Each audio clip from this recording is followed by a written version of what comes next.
mencuri lemari. Kisah ini dari tahun 1980. Alex pindah ke Boston dengan kakaknya David dan ayahnya, Thomas, beberapa hari yang lalu. Rumah mereka sangat indah. Dua bersaudara itu mengamati rumah itu dan mereka amat puas. Wah, kamar kita keren ya. Iya, aku akan menaruh ranjang dekat lemari ini. Ngomong-ngomong, lemari ini kan bukan milik kita, tapi milik penghuni yang lama. Ya, itu kelihatannya lumayan reot. Kurasa aku taruh barang-barangku di tempat lain saja. Begitu Alex menyentuh lemari itu, ia merasakan angin mendadak berhembus dan ia jatuh ke lantai. Hei, kau baik-baik saja? Itu tadi aneh sekali. Aku merasa seperti ada orang yang mendorongku. Dalam hitungan hari, seluruh keluarga telah pindah masuk dan mulai kerasan di rumah baru mereka. Suatu malam, Alex dan David sedang tidur saat mereka mendengar suara seseorang di dalam lemari mengetuk dari dalam. Alex terlonjak dari tidurnya saat suara tangis panik terdengar olehnya. Ia menyalakan lampu samping ranjangnya dan menghampiri lemari. Suara menyeramkan datang dari dalam. Bebaskan aku. Buka pintunya. Alex ketakutan dan mengguncang David dari tidurnya. Ada apa?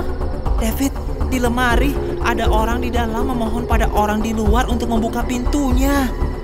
Apa maksudmu, Alex? Kau pasti telah bermimpi buruk. Tunggu, dengarkan baik-baik. Itu sungguh terjadi. David berjalan ke arah lemari dan membuka pintunya. Ia melongok ke dalam. Tidak terjadi apa-apa. David menoleh curiga pada Alex. Lihat itu, Alex. Tidak ada apa-apa di dalam. Seketika, sesosok monster amat berbahaya tiba-tiba muncul. Bergerak langsung ke belakang David. Melihat monster itu, ketakutan menerpa hati Alex. David, cepat berbalik. Monster itu menghilang begitu David menoleh ke belakang. Apa? Tidak ada apa-apa? Alex gemetar ketakutan. Aku akan tidur. Kusarankan kau tidur juga ya. Tapi percayalah padaku, aku melihat seseorang di lemari itu. Kita tidak bisa tinggal di kamar ini. Percayalah pada aku, David. Keesokan sorenya, David bicara pada ayahnya. Ayah, boleh aku menginap di rumah Harry? Iya. Malam itu, Alex tidur sendirian di kamarnya. Ia tidak mengantuk. Ia gemetaran di bawah selimut.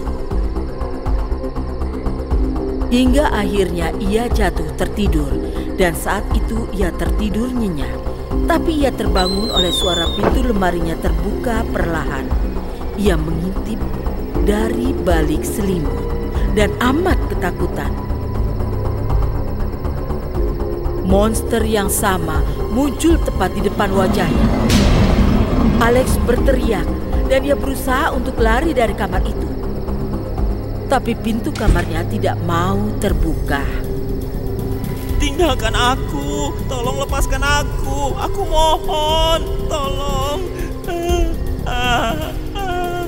Sudah bertahun-tahun aku menunggu saat ini. Bagaimana bisa aku melepaskanmu? Alex mencoba untuk berbalik, tapi monster itu bergerak di depannya kemanapun ia pergi. Monster itu menggigit leher Alex, dan darah menetes di lantai. Keesokan harinya, David pulang dan melihat Thomas gelisah. Ayah, apa yang terjadi? Ayah tidak tahu kemana Alex. Dia menghilang sejak tadi pagi. Jangan khawatir, Ayah. Aku akan bertanya pada teman-temannya. David bertanya pada semua teman Alex, tapi tidak seorang pun tahu. David duduk di ranjang, penasaran kemana Alex telah pergi. Lalu ia melihat darah di bawah pintu lemari. Saat ia membuka lemari itu, mayat Alex jatuh ke arahnya. Alex, Ayah, Alex di sini.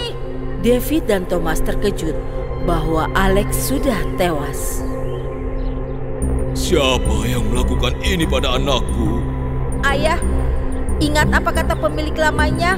Kurasa kita harus bicara pada Pak George.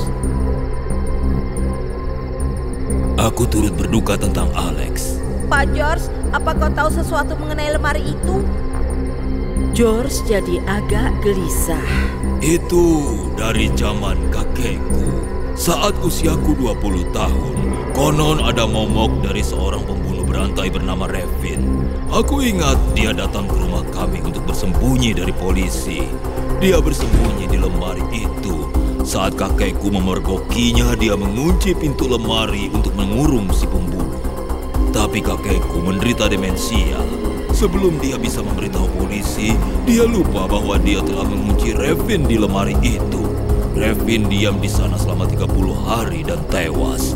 Setelah itu, kamar itu mulai bau. Kakek membuka lemari dan baru ingat segalanya.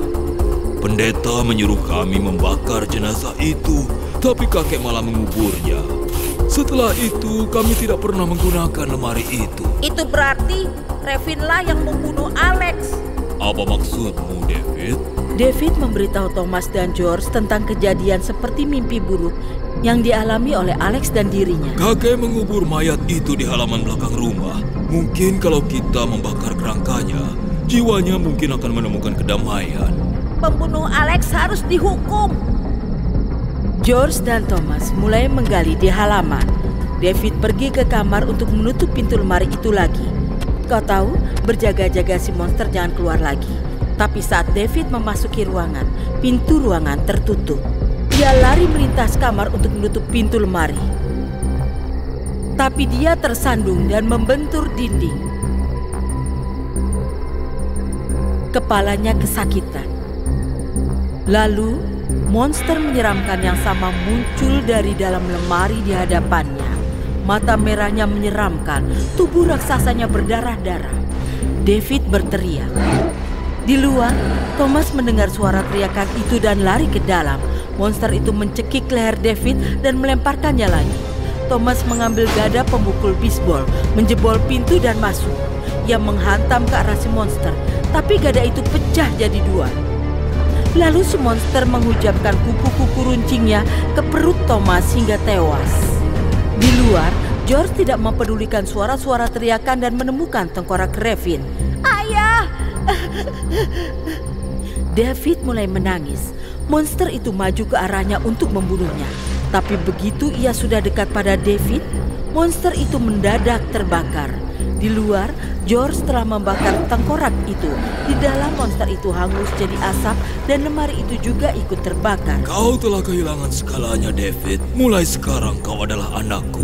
Ikut David aku. ikut dengan George, tapi tidak pernah bisa melupakan tragedi ini. Selesai.